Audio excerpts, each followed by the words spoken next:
or truth through another, through some outside agency. No one else can make you into an artist, only you yourself can do that.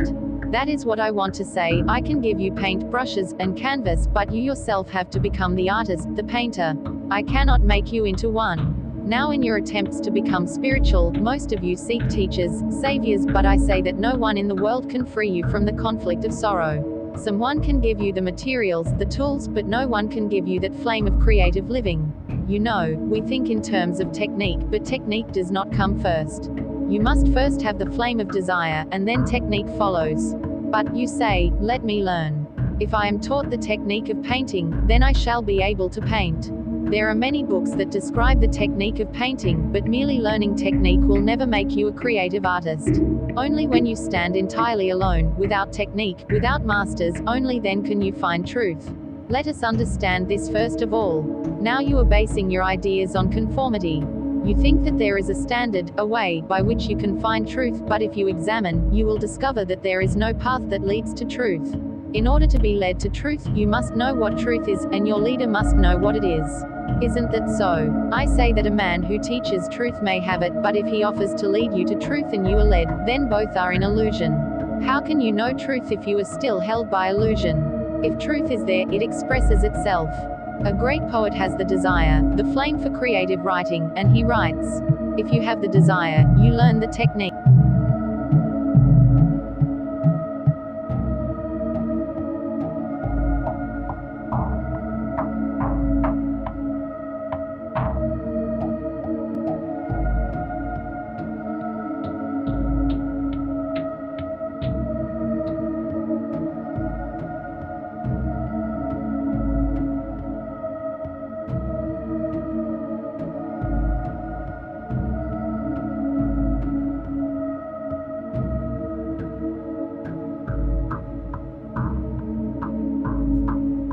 Discipline. From incompleteness arises the search for comfort, for authority, and the attempt to reach this goal deprives action of its intrinsic significance.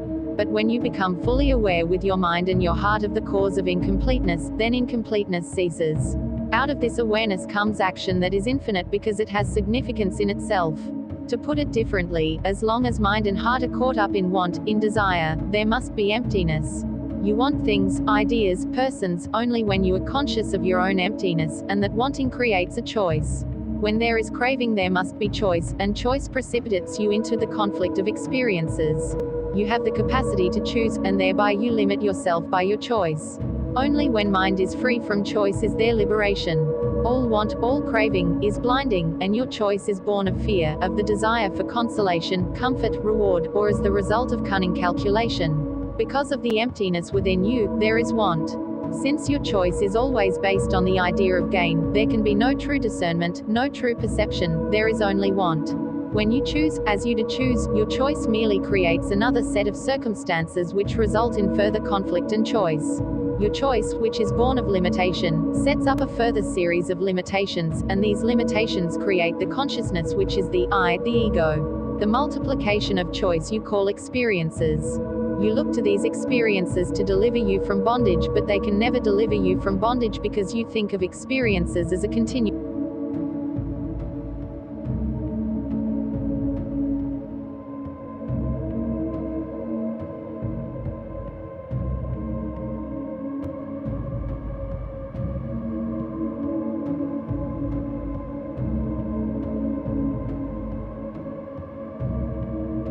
Superimpose that ideal on incompleteness. That is what most of you are trying to do. It is only when you find out the cause of incompleteness and are aware of that cause that you become complete. But you do not find out that cause. You do not understand what I am saying, or rather, you understand only with your minds, only intellectually. Anyone can do that, but really to understand demands action. Now you feel incompleteness, and therefore you seek an ideal, the ideal of completeness. That is, you are seeking an opposite to incompleteness, and in wanting that opposite you merely create another opposite. This may sound puzzling, but it is not. You are continually seeking what seems to you the essential. One day you think this essential, you choose it, strive for it, and possess it, but meanwhile it has already become the unessential. Now if mind is free from all sense of duality, free from the idea of essential and non-essential, then you are not confronted by the problem of choice, then you act from the fullness of discernment, and you no longer seek the image of completeness. Why do you cling to the ideal of freedom when you are in a prison? You create or invent that ideal of freedom because you cannot escape from your prison. So also with your ideals, your gods, your religions, they are the creation of the desire for escape into comfort. You yourself have made the world into a prison of suffering and conflict, and because the world is such a prison, you create an ideal God, an ideal freedom, an ideal truth. And these ideals, these opposites, are but attempts at emotional and mental escape. Your ideals are means of escape from the prison in which you are confined. But if you become conscious,